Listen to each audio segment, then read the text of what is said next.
السلام علیکم ورحمۃ اللہ وبرکاتہ۔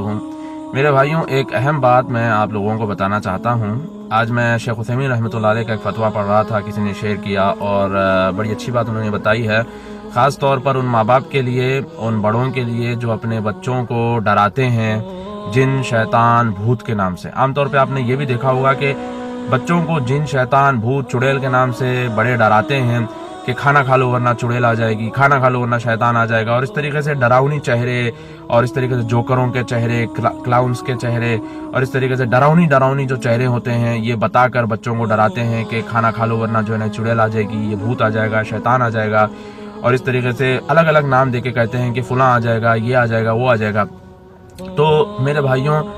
اس کے تعلق سے جب ان سے پوچھا گیا تو انہوں نے کہا کہ یہ لوگ بے وقوف قسم کے لوگ ہیں، احمق ہیں، بدھو ہیں، بے وقوف ہیں، نادان ہیں، جو اپنے بچوں کو جن، شیطان، بھوت سے ڈراتے ہیں۔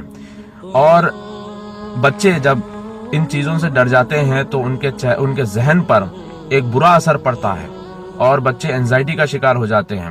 اور بچوں کے اوپر اتنا برا اثر پڑتا ہے کہ وہ اندھیرے میں جانے سے ڈرتے ہیں، اور اس طریقے سے کہیں اگر ان کو اکیلے جانے کے لیے کہیے تو وہ ڈرتے ہیں، گھبراتے ہیں، اور اس طریقے سے وہی چہرے، وہی شیاطین کے چہرے ان کے ذہنوں میں آتے ہیں اور بچے ڈر جاتے ہیں۔ اور ظاہر سی بات ہے، شیاطین، جنات وغیرہ کا جو ہے نا، یہ بہت ہی زبردست حربہ ہے اور ویپن ہے کہ لوگوں کے ذہنوں میں وہ لوگ اپنا خوف بٹھاتے ہیں۔ اللہ رب العزت نے قرآن میں کہا، ان کید الشیطان کان ضعیفا، کہ شیطان کا مکر جو ہے، قید جو ہے، اس کی جو چال ہے بہت کمزور ہے۔ اللہ رب العزت نے تو اس کی چال کو بہت کمزور قرار دیا ہے، مگر ہم اس کو بہت بھاری اور بہت ہی طاقتور سمجھتے ہیں، اور پھر اپنے بچوں کو بھی اس سے ڈراتے ہیں۔ تو شیخ عثیمین رحمۃ اللہ علیہ نے ایک واقعہ بھی بتایا کہ ایک بچے کے اوپر جن آ گیا تھا، اور جب رقیہ کیا گیا تو جن سے جب پوچھا گیا تو معلوم پڑا کہ اس کے باپ نے اس کو کمرے میں بند کر دیا تھا، اور وہ بچہ چیخ رہا تھا، چلا رہا تھا، جس کی وجہ سے جن اس کے اوپر حاوی ہو گیا۔ تو میرے بھائیوں، اپنے بچوں کو اگر ڈرانا ہے تو لکڑی کا استعمال کریں۔ اگر بہت زیادہ ضدی اور یعنی کہ بات سنتے ہی نہیں ہیں تو لکڑی کا استعمال بھی کیا جا سکتا ہے،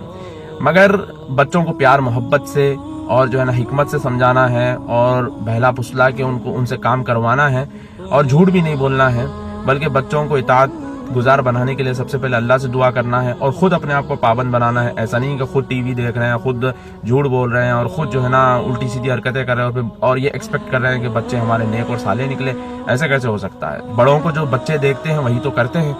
تو